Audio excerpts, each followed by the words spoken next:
Praise the lord. ఈరోజు దేవుని వాగ్దానము, నిశ్చయముగా నీతిమంతులకు ఫలము కలుగుననియు, నిశ్చయముగా న్యాయము తీర్చు దేవుడు లోకంలోనున్నాడనియు మనుష్యులు ఒప్పుకొందురు. కీర్తనల గ్రంథము 58వ అధ్యాయము 11వ వచనము. సహోదరి సహోదరులారా, దావీదు దేవునికి ప్రార్థిస్తూ ఈ మాట పలుకుతున్నాడు. దుష్టులకు కలిగే గతి గురించి, నీతిమంతులకు కలిగే ఫలాల గురించి ఇక్కడ తెలియజేస్తున్నాడు. ప్రతిదండన కలుగగా నీతిమంతులు చూచి సంతోషించుదురని, భక్తిహీనుల రక్తంలో వారు తమ పాదములను కడుగుకొందురని, కావున నిశ్చయముగా నీతిమంతులకు ఫలము కలుగుననియు, నిశ్చయముగా న్యాయము తీర్చు దేవుడు లోకంలోనున్నాడనియు మనుష్యులు ఒప్పుకొందురని చెప్తున్నాడు. ప్రియులారా, దుర్మార్గులకు శిక్ష కలిగితే నీతిమంతులు వ్యక్తిగతమైన పగను బట్టి ఆనందించరు. తమంతట తాము ప్రతీకారం చేయడానికి కూడా వారు ప్రయత్నించకూడదు. అయితే న్యాయం జరిగినప్పుడు వారు ఆనందిస్తారు. న్యాయం విజయం గొప్ప విషయం. దుర్మార్గులు వేదనలను అనుభవిస్తూ ఉంటే చూచి నీతిమంతులు ఆనందించరు, కానీ దేవుని శత్రువుల పక్షం వహించే పొరపాటు చెయ్యరు. వారిని శిక్షించినందుచేత దేవుడు అన్యాయం చేశాడనరు, కానీ నిశ్చయముగా దుష్టులకు దేవుడు న్యాయం తీరుస్తాడనే విషయాన్ని అర్థం చేసుకుంటారు. మనుషులంతా అర్థం చేసుకోవాల్సింది కూడా ఇదే. వారికి అర్థమయ్యేలా దేవుడు ఉపయోగించిన ఏ విధానమైనా అది మంచిదే. భక్తుడు ఈ విధంగా అంటున్నాడు, మీకు మేలు కలుగునని నీతిమంతులతో చెప్పుము, వారు తమ క్రియల ఫలము అనుభవింతురు. దుష్టులకు శ్రమ కలుగును, వారి క్రియల ఫలము వారికి కలుగును అని. ప్రియులారా, మనుష్యులందరూ భయము కలిగి దేవుని కార్యములు తెలియజేయుదురు, ఆయన కార్యములు చక్కగా యోచించుకొందురు.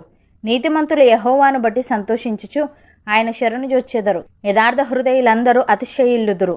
కీర్తనాకారుడు ఈ విధంగా అంటున్నాడు, సర్వభూజనులారా, యెహోవాను బట్టి ఉత్సహించుడి, ఆర్భాటముతో సంతోషగానము చేయుడి, కీర్తనలు పాడుడి, సితార స్వరముతో యెహోవాకు స్తోత్ర గీతములు పాడుడి, సితార తీసుకొని సంగీత స్వరముతో గానము చేయుడి, బూరలతోనూ కొమ్ముల నాదముతోనూ రాజైన యెహోవా సన్నిధిని సంతోషధ్వని చేయుడి. సముద్రమును దాని సంపూర్ణతయు ఘోషించునుగాక, లోకమును దాని నివాసులను కేకలు వేయుదురుగాక. ఆయన సన్నిధిని నదులు చప్పట్లు కొట్టునుగాక, కొండలు కూడి ఉత్సాహధ్వని చెయ్యునుగాక. భూమికి తీర్పు తీర్చుటకై, నీతిని బట్టి లోకమునకు తీర్పు తీర్చుటకై, న్యాయమును బట్టి జనములకు తీర్పు తీర్చుటకై యెహోవా వేంచేసి ఉన్నాడు అని.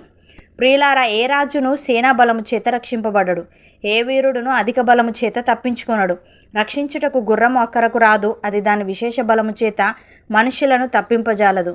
వారి ప్రాణమును మరణము నుండి తప్పించుటకును, కరువులో వారిని సజీవులనుగా కాపాడుటకును యెహోవా దృష్టి ఆయన యందు భయభక్తులు గల వారి మీదను, ఆయన కృప కొరకు కనిపెట్టు వారి మీదను నిలుచుచున్నది.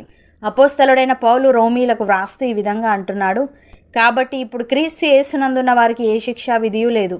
క్రీస్తు యేసునందు జీవమునిచ్చు ఆత్మ యొక్క నియమము పాప మరణముల నియమము నుండి మనలను విడిపించెను. ఎట్లనగా, ధర్మశాస్త్రము దేనిని చేయజాలకపోయెనో దానిని దేవుడు చేసెను. శరీరమును అనుసరింపక ఆత్మను అనుసరించి నడుచుకొని మనయందు ధర్మశాస్త్ర సంబంధమైన నీతి విధి నెరవేర్చబడవలనని పాప పరిహారము నిమిత్తము దేవుడు తన సొంత కుమారుణ్ణి పాప శరీరాకారముతో పంపి ఆయన శరీరమందు పాపమునకు శిక్ష విధించెను. శరీరానుసారులు శరీర విషయముల మీద మనస్సునుంతురు, ఆత్మానుసారులు ఆత్మ విషయముల మీద మనస్సునుంతురు.